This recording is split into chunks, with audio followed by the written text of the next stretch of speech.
Guys, कैसे हैं आप सब। आज मैं आपको पीसीएसजे में आने वाले एक main question acts Reis mains, ये एक लैटिन वर्ड है। क्या है ये? लैटिन वर्ड है। इस पर क्वेश्चन पूछा जाता है,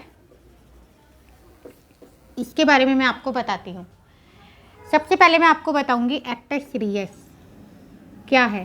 इसे हिंदी में कहते हैं आपराधिक कृत्य,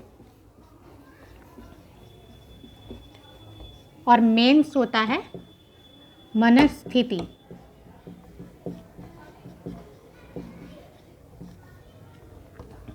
पहले मैं आपको एक्टस रियस के बारे में बताती हूँ। वह कृत्य जो आईपीसी में अपराध है, वह कृत्य जो आईपीसी में अपराध है, मेरे या आपकी नज़र में अपराध नहीं है, क्राइम नहीं है, बल्कि जिसका दंड आईपीसी के अंदर दिया हुआ है, वह कृत्य एक्टस रियस कहलाता है। मान लो ए कार्यों की एक श्रृंखला करता है।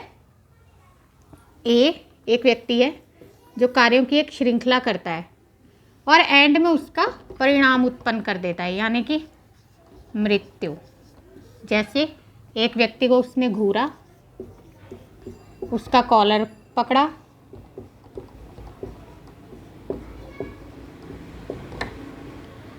उसको खींचा अपनी तरफ, उसको थप्पड़ दिखा के कहा मारूंगा तुझे,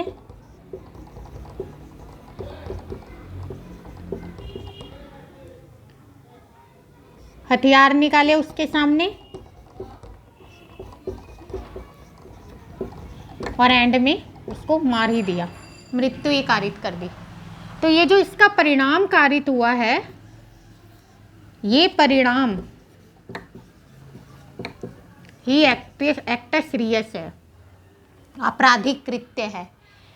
यहाँ एक्टस का अर्थ है मानवीय आचरण का वह परिणाम और रियस का अर्थ है विधि द्वारा प्रतिषिद्ध, यानी कि इन दोनों को मिलाकर जो बना मानवीय आचरण का वह परिणाम जो किसी अपराध विधि में प्रतिषिद्ध एवं दंडनीय है, वही एक्टस रियस कहलाता है।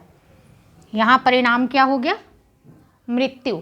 ये एक्टस है क्योंकि ये आईपीसी के सेक्शन 299 में दंडनीय है और मारने से लगी चोट एक्टस रियस है।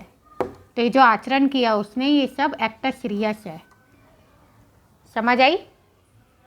तो एक्टस रियस क्या है?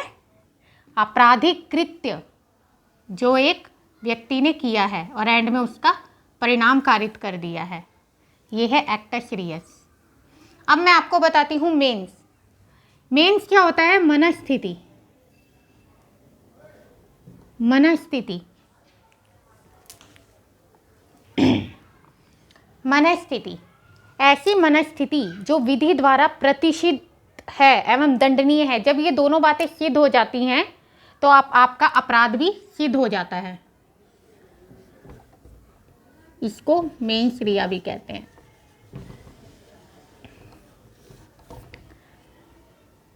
तो आपराधिक मनस्थिति क्या है? आदमी का मन देखा जाता है कि वो कैसे, उसकी अपराध करने की स्थिति थी या नहीं। मैं आपको एक एग्जाम्पल बताती हूँ। एक व्यक्ति है, उसने बी के पैर पर गोली मारी। बी के पैर पर गोली मारी।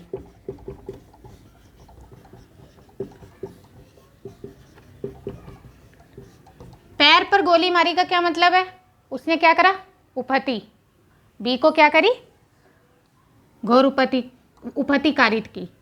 लेकिन पैर में एक ऐसी नस होती है जिससे एक व्यक्ति की मृत्यु कारित हो सकती है।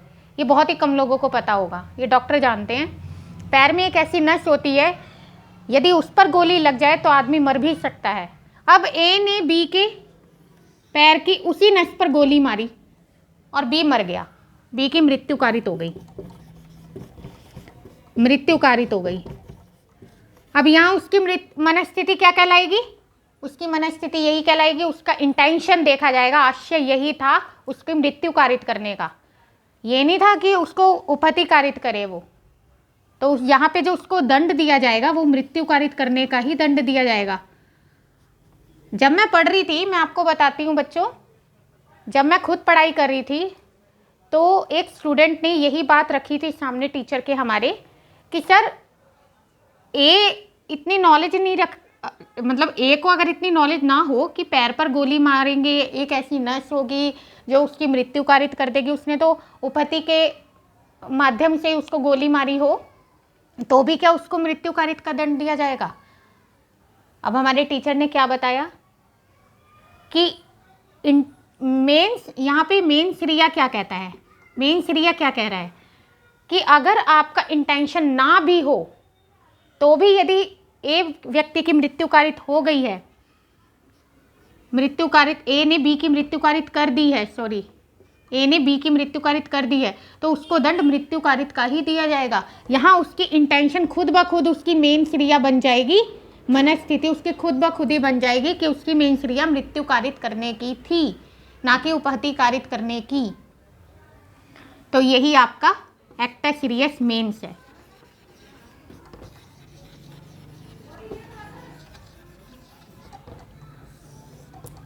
इस पे जरूर क्वेश्चन पूछा जाता है बच्चों पीसीएसजे में।